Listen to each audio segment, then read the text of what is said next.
on the rugged, sun-drenched island of Crete, perched high above the churning Aegean Sea, stood the brilliant inventor, Daedalus. His mind, a labyrinth of genius and sorrow, was now singularly focused on a desperate plan. A soft sea breeze whispered through the coarse grasses atop the cliffs, carrying with it the scent of salt and wild thyme. Daedalus knelt, his hands, usually so steady and precise, now trembling slightly as he worked. Before him, his young son, Icarus, watched with a mixture of awe and apprehension. The boy's eyes, wide and full of the boundless curiosity of youth, followed his father's every move.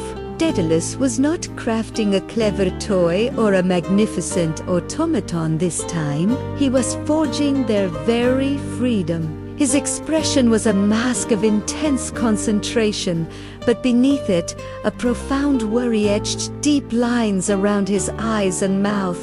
He was fashioning wings, not from metal or wood, but from the delicate gifts of nature. Feathers, collected over many months, ranging from the downy white of seagulls to the sturdy quills of eagles, were laid out in intricate, overlapping patterns. He carefully threaded them together, binding them with strong linen cord. The final, most crucial element was the wax harvested from the hives of the island's bees. He warmed it gently over a small, controlled flame until it was pliable, then meticulously applied it, pressing and shaping it to secure each feather in its place. He worked with the practiced skill of a master craftsman, yet with the heavy heart of a father placing his child in unimaginable peril. These were not just wings, they were a gamble, a prayer whispered into the wind, a testament to his desperate yearning to escape the gilded cage that King Minos had built around them. As he finished the final touches on the smaller pair of wings, he carefully lifted them. They were a marvel of engineering, light yet strong, designed to catch the currents of the air. He turned to Icarus, his voice low and earnest, laced with an urgency the boy had never heard before. "My son," he began, his hands resting on Icarus's shoulders, "listen to me, and listen well. These wings are our only hope. They will carry us away from this island, away from our prison." He began to attach the wings to Icarus's back, the straps fitting snugly over his shoulders. The boy winced slightly as the harness was tightened, the reality of their endeavor sinking in. Daedalus looked directly into his son's eyes, his own reflecting the vast, unforgiving blue of the sea below. "You must follow my path. Do not stray. If you fly too low, the dampness from the sea will weigh down the feathers, and you will fall. But if you fly too high," he paused, his grip tightening, "the heat of the sun will melt the wax, and the wings will fall apart. Stay in the middle path, Icarus. Follow me, and do not falter." Icarus, feeling the strange new weight on his back, nodded, his heart pounding a frantic rhythm against his ribs. He trusted his father implicitly, for Daedalus was the man who could build anything, solve any puzzle. Surely, he could conquer the sky itself. With the wings secured, Daedalus fitted the larger pair to his own back. He stood, flexing the magnificent appendages, testing their strength and balance. He was no longer just a man. He was something more, a creature of both earth and air, poised on the precipice of the unknown. With a serene, determined glance, father and son took a running start towards the edge of the cliff. For a heart-stopping moment, there was only the sound of their feet against the rock and the rushing wind. Then, with a powerful leap of faith, they launched themselves into the abyss. There was a terrifying plunge, a moment of stomach-lurching freefall, where the sea seemed to rush up to meet them. Icarus gasped, his arms flailing instinctively. But then, following his father's example, he began to beat the wings. Tentatively at first, then with growing confidence. The feathers caught the air, and the downward plummet slowed, shifted, and then, miraculously, transformed into ascent. They were flying. The camera pans upwards, leaving the cliffs of Crete behind, capturing the breathtaking panorama of the vast, open sky. The world unfolded beneath them like an immense, living map. The sea, a brilliant, sparkling expanse of sapphire and turquoise, stretched to the horizon, its surface glittering as if strewn with countless diamonds. Tiny islands dotted the water like scattered emeralds, and the distant coastline was a hazy purple ribbon. They soared in perfect harmony, two graceful figures carving elegant arcs across the canvas of the sky. The wind sang in their ears, a symphony of freedom. Daedalus flew steadily, his powerful, measured wing beats a constant, reassuring presence. Icarus, following close behind, felt a joy unlike anything he had ever known. The fear that had gripped him on the cliff top dissolved, replaced by pure, unadulterated exhilaration.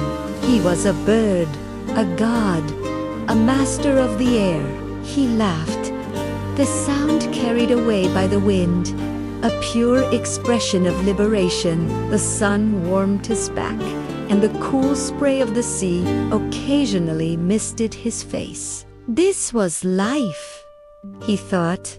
This was true living. However, the intoxicating freedom began to work its subtle, dangerous magic on the young Icarus. The world from this height was intoxicating, a spectacle of such immense beauty that it seemed to call to him, to pull him further into its embrace. He looked at his father, a steady, dark shape against the blue, and the warning, "Once sorgent," began to feel like a distant echo. The middle path felt safe, mundane, but the sky above held a promise of something more. It was a realm of pure light, a place closer to the gods. He became enchanted by the sheer thrill of flight, the power he felt with every beat of his wings. He wanted to see how high he could go, to test the limits of his newfound ability. A rebellious, adventurous spirit took hold. With a mischievous grin, he began to pump his wings with greater vigor, ascending in a wide, sweeping spiral. Icarus? No. Daedalus's frantic shout was a faint cry against the powerful rush of the wind, but Icarus was deaf to it. Lost in his own world of rapture, it flew higher and then higher still, climbing towards the glorious golden orb of the sun. The air grew warmer, thinner. The brilliant light was almost blinding, and he felt a radiant heat seep into his very bones. It was a feeling of immense power, of divine connection. He felt as though he were shedding his mortal shell, becoming one with the sun itself. As he neared the zenith of his ascent, a single, ominous sign appeared. A small, downy feather, loosened from its waxen bond, detached from his left wing, and drifted lazily past his face. He barely noticed it. But then another followed, and another. A sense of unease, a cold prickle of fear, finally pierced through his euphoria. He glanced at his wings and saw with horror that the wax, once so firm and reliable, was beginning to soften and glisten in the sun's intense heat. Small, dark rivulets of melted wax started to trail from the edges of the feathers like dark tears. The intricate structure his father had so carefully constructed was beginning to fail. Panic seized him. He tried to beat his wings faster to maintain his altitude, but the effort was futile. The feathers were coming loose in clumps now, peeling away from the frame and fluttering uselessly into the void. The graceful architecture of the wings disintegrated, leaving only a chaotic, flapping mess. The lift vanished. In a moment of pure, heart-stopping terror, his ascent stopped, and he began to fall. The camera switches to a dramatic slow motion, capturing the horrifying beauty of his descent. His body tumbles through the air, no longer a graceful master of the sky, but a helpless, falling boy. His arms, now stripped of their glorious plumage, reach out for something, anything, to hold on to. His mouth is open in a silent scream, a look of utter disbelief and regret etched on his young face. The sun, his betrayer, glints off the scattered, fallen feathers that surround him like a tragic confetti. Below, the sea waits, its sparkling surface now looking hard and unforgiving as stone. From above, Daedalus watched, his heart shattering into a million pieces. He wheeled in the sky, his own wings beating frantically, as if he could somehow swoop down and catch his falling son. He screamed Icarus's name over and over, the sound of raw, agonized cry of pure anguish that tore from his throat. His voice was lost in the vast emptiness of the sky. He could only watch in desperate helplessness as the small figure of his son plunged downwards, growing smaller and smaller until he hit the water with a distant, final splash. The impact sent out ripples that quickly dissipated, and then the sea was calm again, as if nothing had ever happened. All that remained was a scattering of white feathers floating on the blue surface, a fleeting monument to a boy who had dared to fly too close to the sun. Daedalus was left alone in the immense, silent sky, a solitary figure of grief. The freedom he had so desperately sought had come at the ultimate price. He was free from his prison on Crete, but he would forever be a prisoner of his own sorrow, haunted by the image of his son falling from the sky, a desperate, lonely figure lost in the endless air. Don't forget to like, subscribe, and share so you won't miss the next story.